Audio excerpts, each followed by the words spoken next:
আমাদের আন্দোলন হবে, আন্দোলন হবে। যদি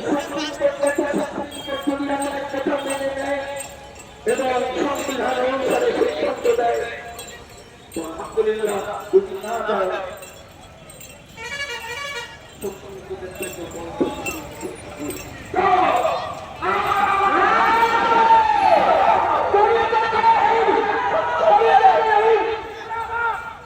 সেই জন্য আমরা একদম পরিপূর্ণরূপে পূর্ণ ইমানের সাথে এখান থেকে উঠে যাব।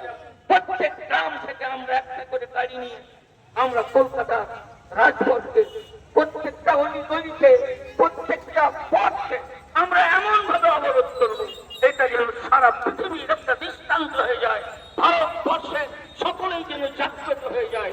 আমরা এইভাবে আমাদের স্বপ্নকে এগিয়ে নিয়ে চলবো। আমরা যেরকম ভাবে ঠিক ভাবে এসেছি, আমাদের লড়াই কোনো হিন্দুর সাথে নয়, আমাদের লড়াই কোনো আমাদের স্বদেশের জাতির চক্র নয়। স্বাধীনতা সংগ্রামের আগে থেকে নিয়ে অদ্যাবধি আমরা জাতি ধর্ম নির্বিশেষে সকলে ঐক্যবদ্ধ ভাবে সবসময় আমরা লড়াই করেছি। আমরা দেশ বিভাগের বিপক্ষে ছিলাম, আমরা ভোট দিইনি, যারা ভাগ করেছে তার জন্য তাদের দায়িত্ব। আমরা তো ঐক্যবদ্ধ ভারত চেয়েছিলাম। আমরা হিন্দু, মুসলমান, শিখ, ইসাই সকলে ঐক্যবদ্ধ ভাবে এই দেশে থাকতে চাই। আমরা যেন কেউ মন্দিরে কোন রকম দখলদারি না করি, তারা যেন আমাদের মসজিদে দখলদারি না করে, যে যার ধর্ম নিয়ে বেঁচে থাকবে। লাকুম দীনুকুম ওয়ালিয়া দীন, আল্লাহ পাক বলেছেন, তোমার ধর্ম তোমার জন্য, আমার ধর্ম আমার জন্য।